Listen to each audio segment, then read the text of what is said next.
where we love by living our vision every day. We connect with our Creator continually.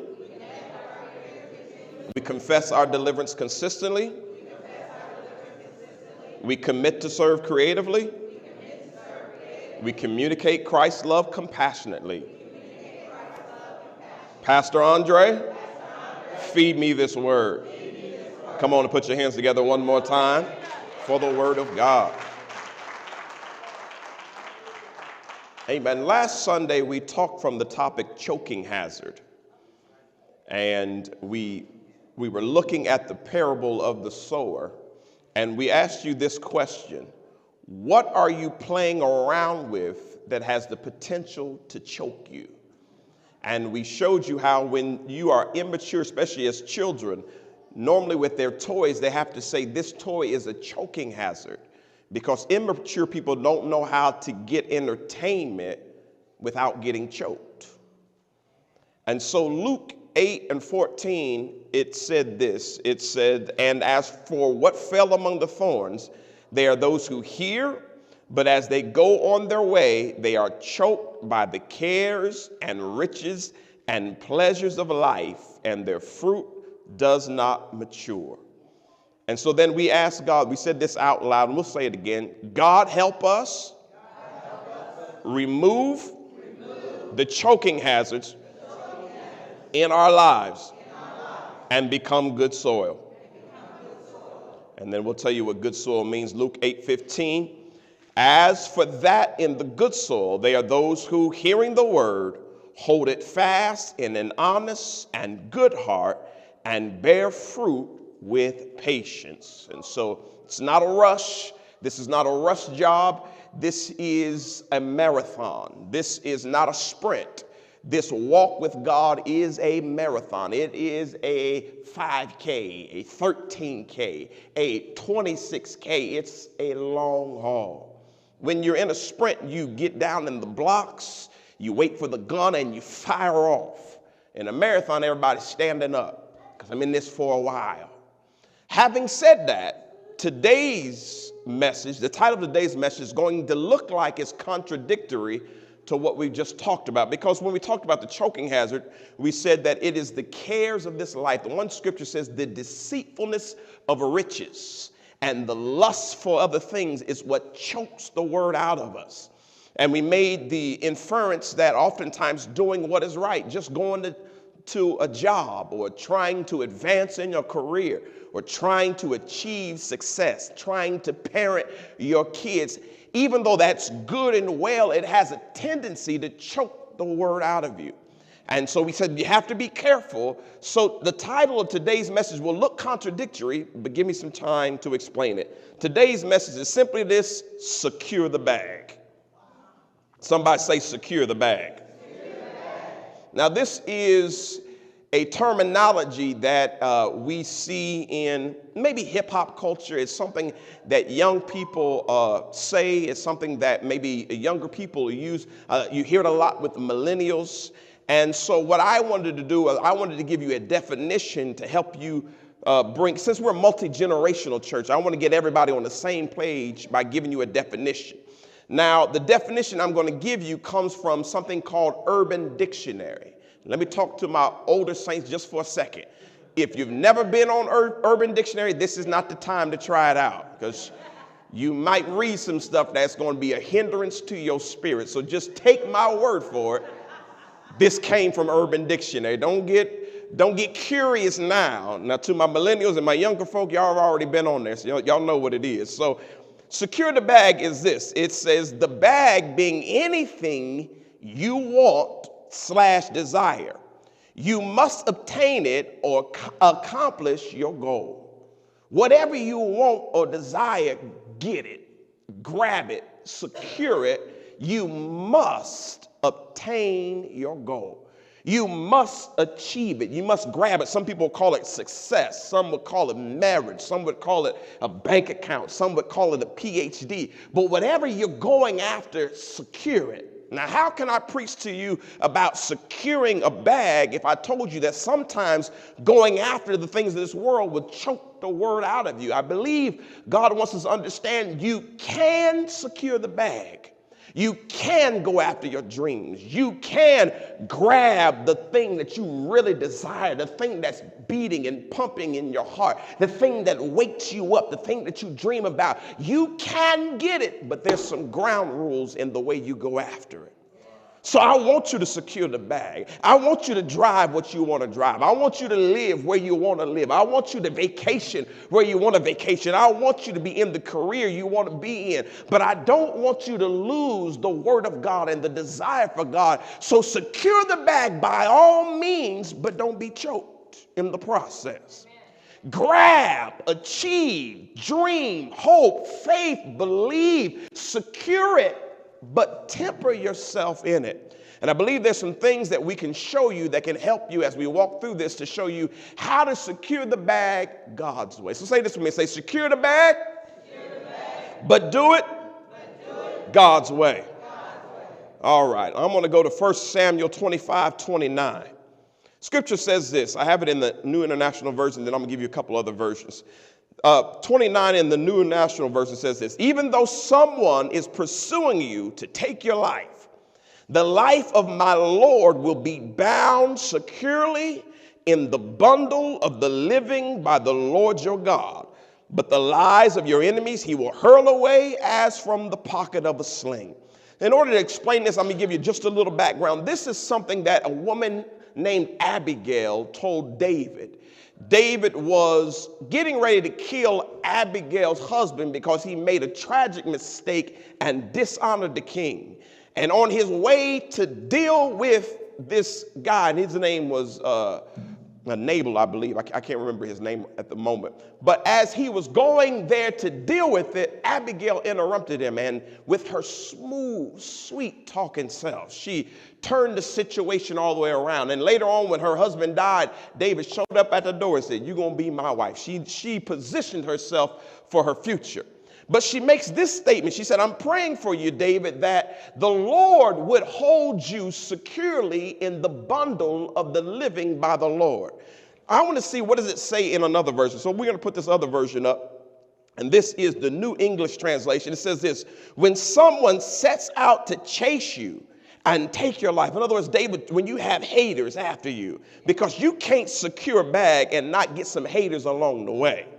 So when someone sets out to chase you and take your life, the life of my Lord will be wrapped securely in the bag of the living by the Lord your God. But he will sling away the lies of your enemies from the sling's pocket. Putting it up in another version, says that someone may chase you and try to kill you, but the Lord your God will keep your life safe like a treasure hidden in a bag, and he'll destroy your enemies. Their lives will be thrown away just as a stone is thrown from a sling. Here's the thing that you have to understand. In the eyes of God, you are the bag. There's a song that says that we talk about reckless love, that it chases me down till I'm found. And what you have to understand, the way God looks at it, you might be trying to go after stuff, but God is always trying to go after you. And you are his bag. That's why the Bible says God so loved the world that he gave his only son. He had one son, but he desired a family. And the son said, "I'll go and I'll die for them so that I can have them as my relationship," because in God's mind, you are the bag. And so you have to remember that when you are chasing after stuff, don't forget the God that's chasing after you. Don't be so caught up in the thing that you forget there's a God that died for you. There's a God that watches over you. There's a God that hovers after you. And I know you got to get up and you got to go to work and you hit your Starbucks and you hit the road and you're going down the highway and you're moving in and out. But not once did you ever think to say, "God, thank you for waking me up. And even though you forgot to say thank you for waking me up, the next day he wakes you up so you can forget about him again, because he is so crazy in love with you. He designed you. He ordained you. And all he wants to do is to secure you, because you are his bag. You're the one that he's after. You're the apple of his eye. You are his highest desire. This is why you can walk in, most people can do this. You can walk outside and you can step on an ant and have no remorse, no guilt. It's just an ant. Because the ant, even though the insect kingdom is awesome and the animal kingdom is awesome, and that's why you had no problem cutting up a turkey on Thanksgiving and knowing that the turkey had to sacrifice his life so you could fill your belly. It didn't bother you one bit, because humanity is the apex of his creation. Out of the billions of galaxies, he cares about his humans. Out of the hundreds of millions of insects and all the animals and the trees and everything, he cares about humans. And you have to understand, God's crazy in love with you. Somebody say to me, say, God is crazy about me. So when you are securing the bag, when you're chasing your dream, when you're trying to achieve the things that you feel like would make your life complete, and you're trying to go to college and trying to send your kids to school, and you're trying to get out of debt, and you're trying to invest, all the things you're doing, don't forget about God. But I brought this point up about humans for a reason, because point number one, would you put that up for me? Point number one, God values, go back to point, there you go. God values people above materials. He shows you that he goes after you, but often what he does in your chase of the dream, he puts relationships in your life to see if you're ready to secure the bag. Because as long as materials are greater than people in your life, you're not ready. You have to understand that, yes, you want to secure the bag as a father. But when you get it, if you get it at the expense of your family, it's not worth it. Yes, you want to drive the latest Porsche, but if you don't spend time with your sons and daughters to get the Porsche, you're missing the point, because God values people above materials. When you're going after your dream, don't forget about the people God has put in your life. Don't forget the mothers and the fathers. Don't forget the deacon that prayed for you to help you keep your mind together just so you can have a job, because you came and said, I'm getting ready to punch somebody out, and the deacon prayed for you and you didn't punch somebody out. Don't forget the people along the way. Amen. One of the things that we are really bad about is when we achieve a dream, we forget everybody that helped us get there. People are important. And God will never bless you to get your dreams at the expense of the relationships he has assigned and ordained for you to have.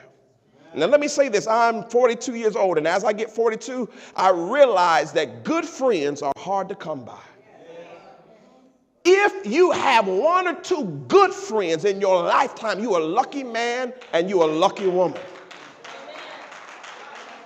People are fickle. People will change. People will love you based on the level of your bank account. But when your bank account rises above theirs, they don't have time to talk to you. Now you think you're better than them. You have to be careful and hold on to the valuable relationships that God has placed in your life. If you got somebody that you can call them at 3 a.m. in the morning and they won't hang up on you and won't cuss you out, but will pray with you and talk you through your trouble, you better value those relationships. Just because you walk down the aisle don't mean the marriage is going to last. Just because you cut the cake and you threw the bouquet doesn't mean everything's going to be peach and king. You might get in some rough trouble and need somebody to talk to. Yes, I can talk to God, but sometimes it's the human touch that I need. And you have to understand that when you're chasing for dreams and chasing for things, don't forget people. Think about people. Don't be so flippant that you don't think about it. Now, you may be at Thanksgiving dinner and you may not have the time to run and give turkey sandwiches to all the homeless people in the place that you're at. But you can at least in your prayer while you're eating your food, think about somebody that doesn't have food like you have. You've got to understand that God values you and you have to value other people. Very important. And I think that's where people are missing it, because a lot of people want the dream so I can stun on them folk. I want them to see me. It's not about that. You have to understand, if you're so petty, the only reason why you want a blessing is just to make everybody else look bad. You're not ready. You're not ready. But when your heart is big and say, the reason why I want a bigger house so I can house more people. The reason why I want more money is so that I can bless somebody and I can support the campaign of the person who's going to do the best for my community. It's not always about me and my stuff. It's about making a difference for the human race and humanity. The greatest racism that has ever been perpetrated is the racism against the human race. Not black versus white, because if it was just black versus white, it makes no difference. It makes no sense to have genocide in Africa when people look just like each other. But there's something about the human psyche. We feel like the only way we can rise up is to push somebody else down. And if you're going to be a Christian in this age, you got to let go of that nasty, stinking attitude. Amen. Amen. All right, I set that up like I want to set it up. Now let's go to Psalms 37:4. It says, take delight in the Lord, and he will give you the desires of your heart. We're not saying that sometimes people preach that just be happy you're going to heaven. Okay, I'm happy I'm going to heaven, but I don't need a new car in heaven.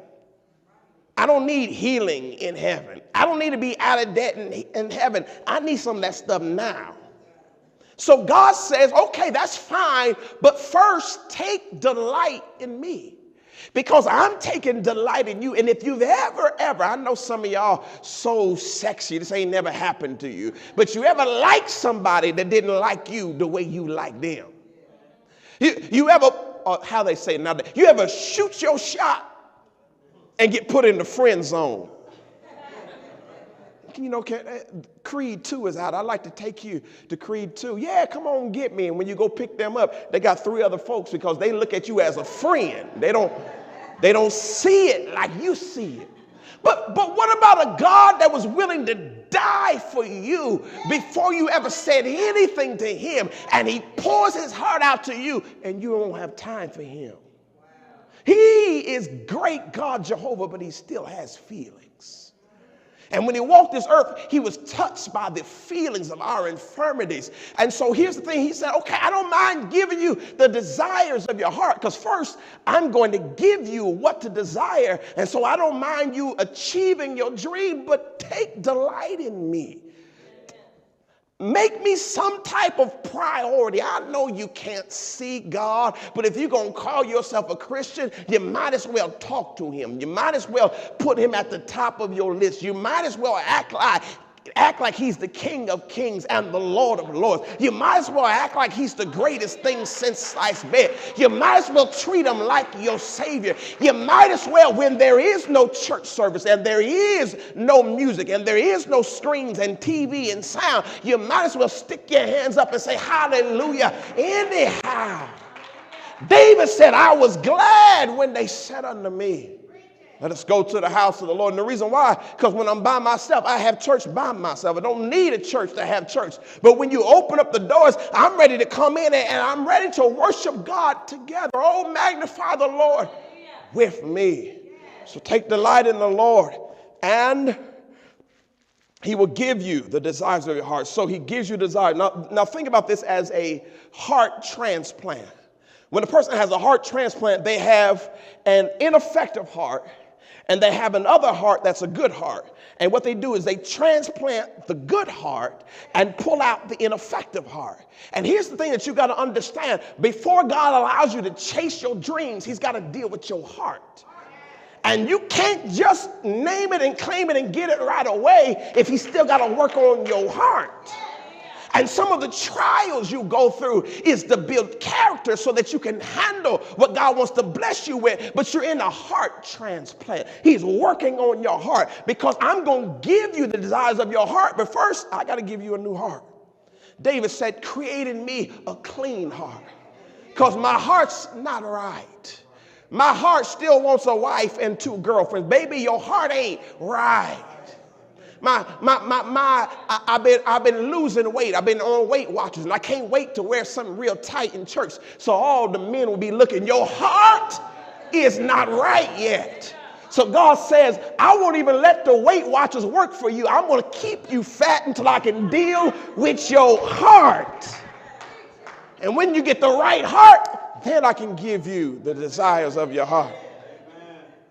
But in order to understand this verse in its context, we want to go, this is actually the sandwich verse. This is the meat of the verse. But I want to go up to 3 and I want to go down to 5 to give you the full context. So let's look at verse 3. Verse 3 says, trust in the Lord and do good. Dwell in the land and enjoy safe pasture. Verse 5 says, commit your ways to the Lord. Trust in him and he will do this. Point number 2.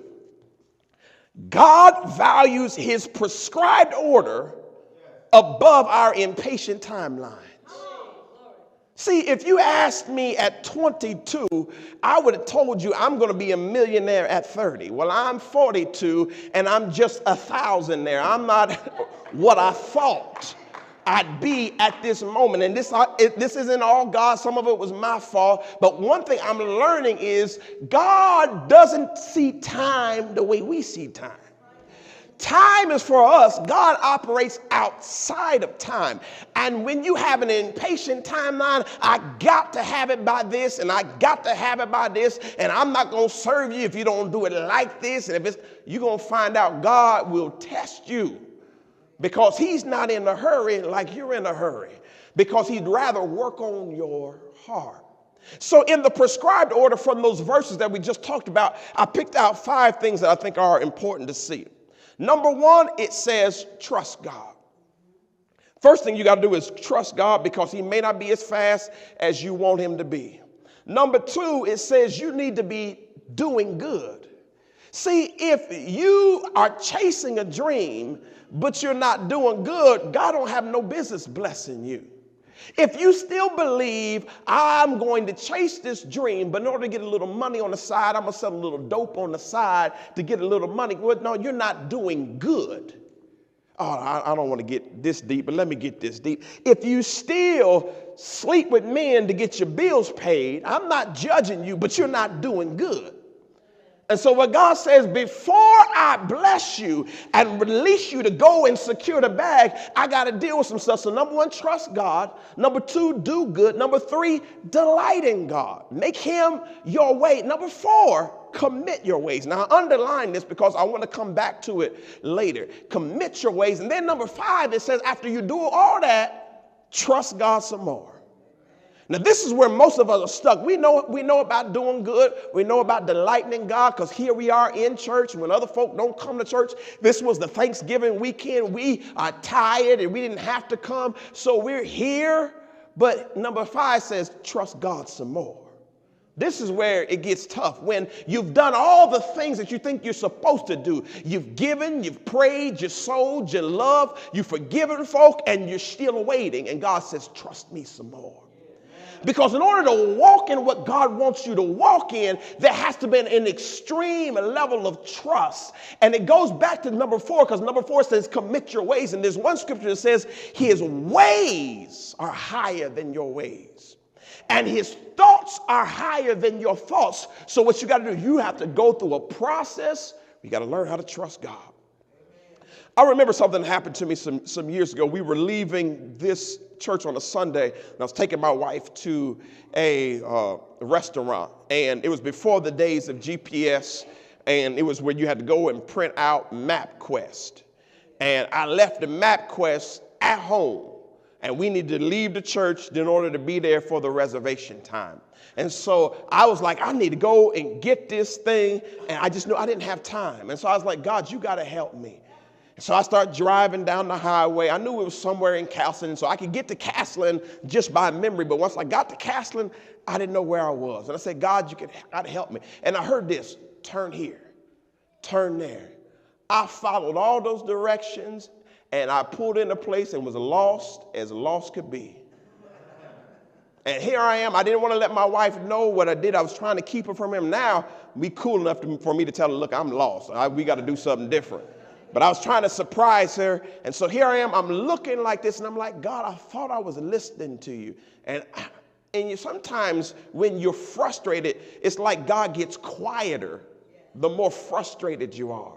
But something in me told me just to chill and just look. I glanced over my shoulder and the restaurant was right behind me. He led me everywhere I needed to go, but because I didn't see it immediately, I thought he let me down. And it's in the process when it looks like God had let you down, you're closer than what you realize. So what you can't do, here's the thing. What if I would have drove off and went somewhere else and I was so close to what God had led me, but you got to trust him some more. When it looks fuzzy, when it looks hazy, when it looks cloudy, sometimes God is closer than what you think. So even when it hurts, even when you're crying, even when you can't see your way, trust him some more. Song we played in the first service said, I will trust in you, God. So you have to trust. Let's go to Haggai, number 1, Haggai 1 and 5. What we're going to do, we're going to focus on this commit your ways for a second. Haggai 1 and 5 says, now therefore, thus says the Lord of hosts, consider your ways. Now remember, he says we have to commit our ways to the Lord, the way we do things, the way we think, the way we process information. All of our ways have to be committed to the Lord, because when we go to secure our bag, we often will do it the way that we read in the Oprah magazine. And nothing wrong with the Oprah magazine, or the way we've seen it on Google, but that might not work for you. What works for Krista and Doug might not work for Kelly and Rutha. You have to have your ways committed to the Lord. And here's what he told them in this verse. He said, I want you to consider your ways. And I believe it's the NIV says, take a close look at your ways. Verse 6, it says, you have sown much and harvested little. You eat, but you never have enough. You drink, but you never have your fill. You clothe yourselves, but no one is warm. And he who earns wages does so to put them in a bag with holes. Here's the thing. If you secure the bag, but you don't do it God's way, your bag's going to have holes in it. And what's going to happen is you will not have satisfaction. You'll get your dream and still be miserable. So God says, I need you to consider your ways. Because you're doing all this stuff, you're doing everything that the world tells you to do, and once you achieve it, you're not happy. You just say, I got to, because I didn't have it when I was young. I've got to have my babies in some Jordans. My teenage son, I don't want him being like me and have to have raggedy feelers. I want him to go to school with Jordans. And so you work so hard to get him the Jordans, and then when he wears them, he has them torn up in 2 weeks because he don't think like you think. And now you're mad at him because God says, that's not even what I wanted you to have. What you're doing, you're trying to do something to make up for your childhood. And God says, consider your ways. There's nothing wrong with you having Jordans, but God says, before you just chase after stuff, consider your ways. And if your ways don't line up with my ways, you're going to be crossways of my will. And when you're crossways of my will, you make yourself an open target for the devil. And when you're an open target for the devil, he'll allow you to get what you want, and then you won't enjoy it. In the first service, Pastor Rollins, or Elder Rollins, he talked about the prodigal son. And the prodigal son demanded what he wanted, but after he got into a place, he was worse off than what he was when he first got it. Sometimes in securing the bag, if you don't have the ways of God, you'll ruin your life to secure the bag. What if the bag is a man? And he's a man that he look good. I'm talking about real good. I ain't talking about you selling. I'm talking about he is the epitome of what you want. His muscles just make your heart jump. His 17-pack abs. I mean, he just look like what you want.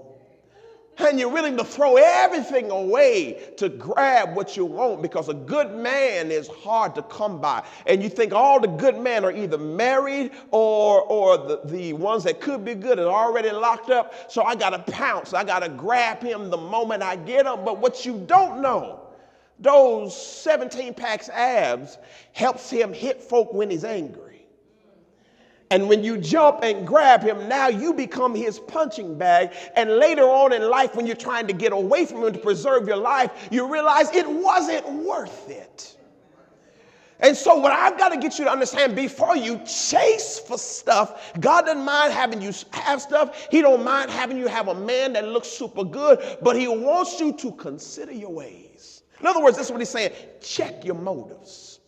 I want you to diagram yourself and find out, God, am I walking in your will? Is this going to jeopardize the relationship that we already have? If I get this, if I achieve this, if I end up in this destination, will it cost me anything? What will it cost? And if it will cost me my salvation, if it'll hinder my relationship, God, I'm willing to say no to anything that interrupts the relationship I have with you.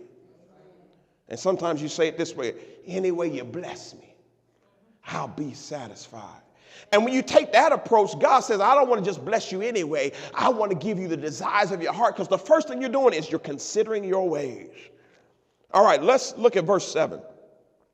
He says it again. Thus says the Lord of hosts, consider your ways. So he comes back and he hits it again. He said, really focus on this. Verse 8. Go up to the hills and bring wood and build the house, that I may take pleasure in it, and that I may be glorified, says the Lord. What is he talking about? Look at verse 9. You looked for much, and behold, it came to little. And when you brought it home, I blew it away. He said that there are some stuff I mess up. It's not the devil. It's not you. It's God saying, I'm messing it up, and I'm messing it up to preserve your life. And then it says, why? Well, why would I do that? Declares the Lord of hosts. Because of my house that lies in ruins, while each of you busies himself with his own house. Now, let me give you the context. And these were returned exiles from Babylon. So because of their parents' transgression, they were stuck in Babylon for 70 years. And they begin to come back. People begin to come back, and Nehemiah rebuilt the wall, and Ezra had started on the temple, and Zerubbabel and those people had started on the temple. But once the folk got comfortable again, because while they was in exile and in bondage, they said, oh, we want to praise you again. They made the statement, how can we sing when we're in a strange land? We need to be back where we can go to church. We need to be back in the temple. But once they got blessed and got out of bondage, and it was time to hook up the temple, the Bible says they was busy working on their house. And the house of God laid in ruins. And what God said, I got to blow on what you're doing. Because if my things come last, if my kingdom comes last, you're not ready to secure the bag. You're going to end up back in bondage. So instead of me letting you be back in bondage, let me mess up your stuff. Let me mess up your success. Let me mess up the relationship. Let me let you lose the job. Let your student loans get denied. So you can stop and think, where am I missing it? And sometimes the only place you're missing it is the person that comes last is God, and the things that comes last is God's house. God's physical house, not just you, the place, the church that you attend.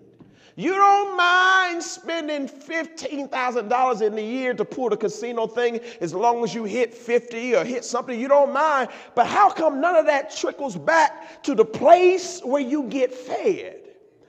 Why is it that when you go on vacation, and there's nothing wrong going on vacation, I want you to go on vacation, but when you go on vacation, do you forget the house where you get fed? Do you get the people that pray demons off your life? When you go on vacation, there's somebody in the church praying that your plane makes it to its destination. You enjoy yourself and you make it back home safe. And what God says, you're busy with everything, but my house is in ruins. You don't even take the time to come to church. Well, if you can't make it to church, you don't even log in to watch it. You don't even download the app and look at it because it's not a priority because you're trying to secure the bag. But what God said, let me blow on it and remind you, if you get the bag without me, you'll be miserable anyway. So readjust yourself. Readjust your values and readjust what you're doing and make sure first things are first. Point number 3, God values his agendas above our pleasures. There's something that God is after. And so I know the stuff that we want that'll make us happier, but God's agenda must come first. Sometimes you have to sacrifice your agenda for God's agenda. Some of y'all know that because when you wake up on Sunday morning, you're tired. I don't feel like coming. But you push for a sacrifice. And yes, you can get it later, but you'll believe it if I press my way. And God says in this season, it's those who press that I will bless. Somebody say that if I press, he will bless. God doesn't mind blessing you when you don't press because he's a God of grace. But there's something when you put in some effort. When you say, God, I'm going for you. I'm securing the bag, but in the process, I'm going after God. In the process, I won't forget what God has done in my life. And every little blessing, I'll praise God. I'll tell somebody. I'll let somebody know what God has done. And when I get the blessing, I won't forget the house of God. I won't forget the people that pray for me. I won't forget about you, God. I will not forget. Jesus, I'll never forget what you've done for me. Because he values his agenda. Now let's go to point number 4. The bag is yours, but the bag brings a test. So in previous 3, when they secured the bag, it was something that God had not ordained. So the bag they got had holes in it. So what if when God allows you to get it, God allows you to begin to live your dream and you're walking in. This is what you have to understand. The bag is yours, but the bag brings a test. Every level of blessing brings a level of testing because you have to qualify for every level of blessing. Let me give you an example. When you first got a bike, you didn't need a license to ride a bike. When you got a car, you needed a license to drive a car. But if you want to drive a semi, you need another license to drive a semi. You can't take your car license to drive a semi. And even when you get to be your CDL and you can drive a semi, that don't mean you can fly a plane. Every level requires more sacrifice, more study, more dedication, because lives are at stake. If I run into a tree on a bike, only me and the bike gonna get hurt. If I run into a car with my car, me and the car will get hurt. And so that requires a higher level. If I'm driving a big semi, I can wipe out a whole bunch of people. That requires another level. If I'm driving a plane and I crash the plane down on 69 out of the sky, that will be a catastrophe. Every level of blessing needs more training. And sometimes you're trying to secure stuff that you're not even ready for. And God says, I don't mind. I'm going to get you ready. And sometimes God gets you ready fast. Sometimes God will train you hard and fast. But just know, whenever you secure something, with what you secure comes a test. Let me go to money. What money is a magnifier. So wherever you are right now, money just magnifies. If you are a mismanager of money, more money will show how bad of a mismanager you are. All I need is more money. Well, look at the lottery people. People that hit the lottery don't always have enduring wealth. People who automatically get to the NBA and NFL, sometimes they still end up broke because more money doesn't just fix the problem, it magnifies who you are. If you are married and you're a whore now, more money means you can be a bigger and better whore. That's all that means. So what God says, if you cheating while you're broke, why would I bless you with more? Let me work on your spirit right now.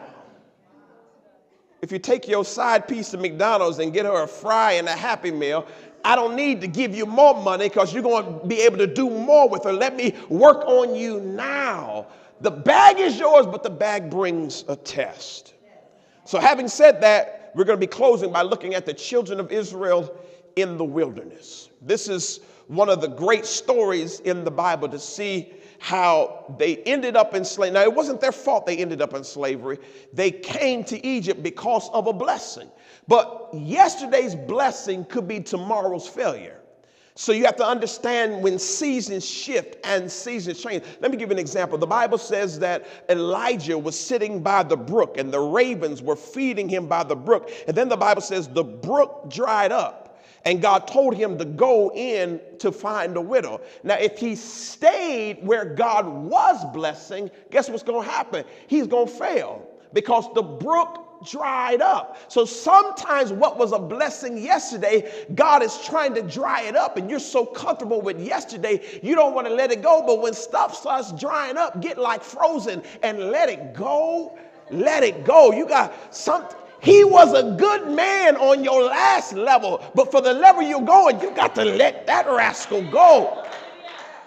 He was okay because he was living at your house and he was cutting the grass and he was washing the dishes. But now you have more money. You got a bigger mortgage. You can't stay with me without contributing something. I got to let you go because this has obviously dried up. But here's something I love about Elijah. He stayed till it dried up.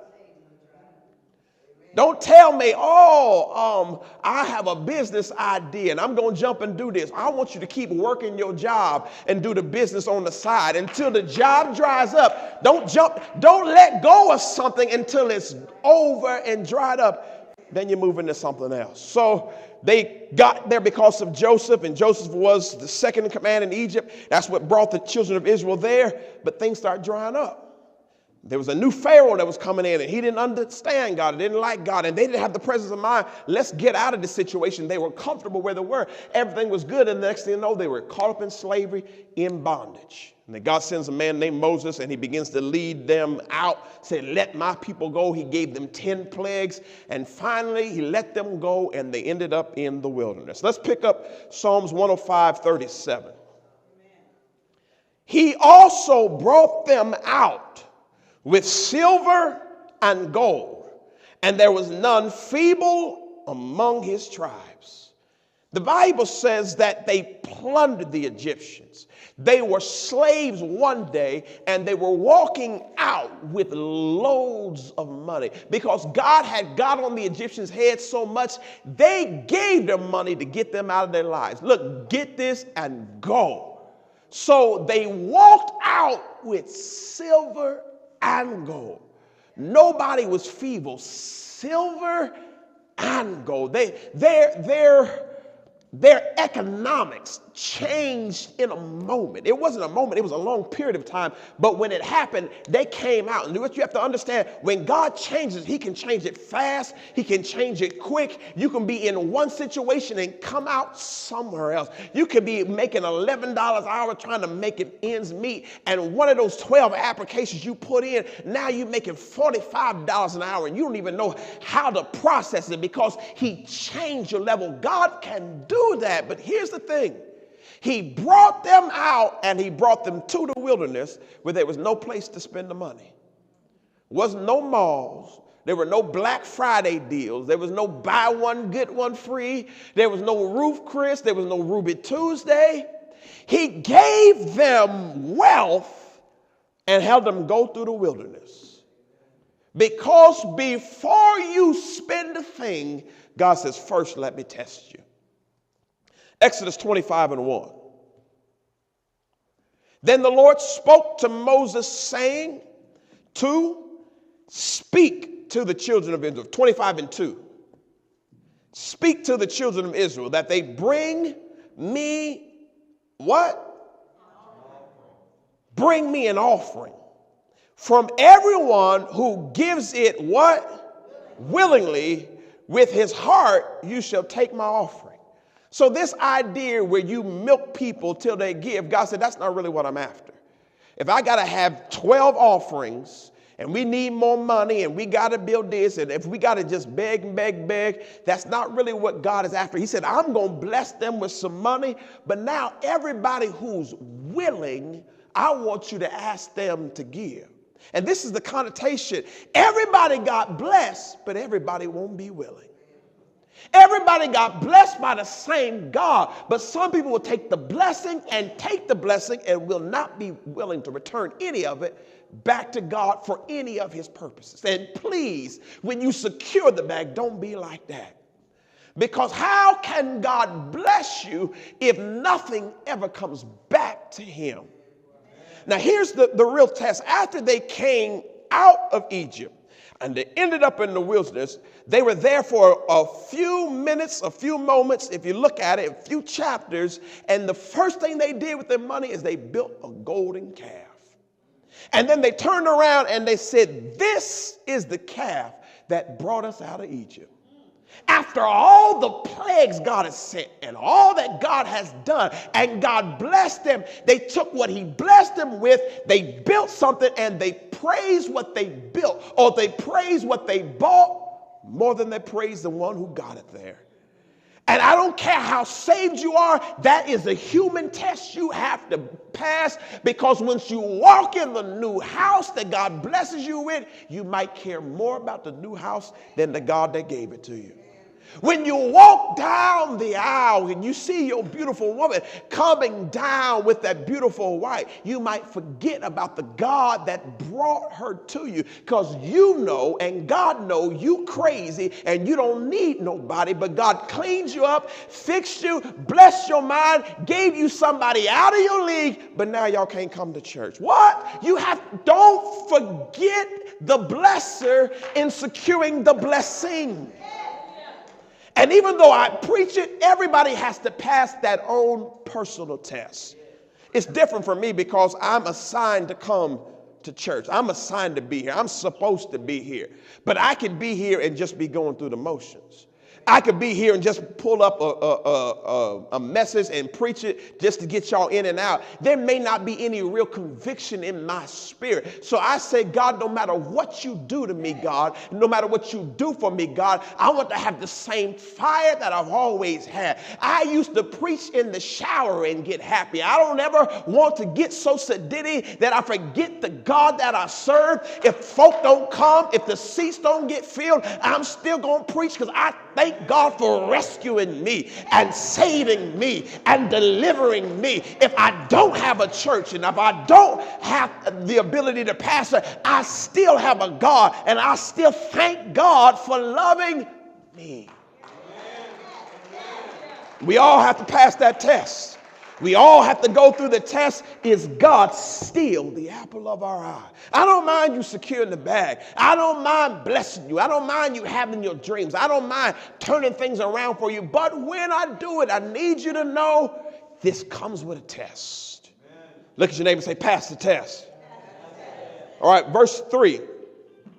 And this is the offering which you shall take from them: gold, silver, and bronze. And let me stop here for a second. There's a new theory out, new theology that says that never once in the Bible did God ask the people to bring money.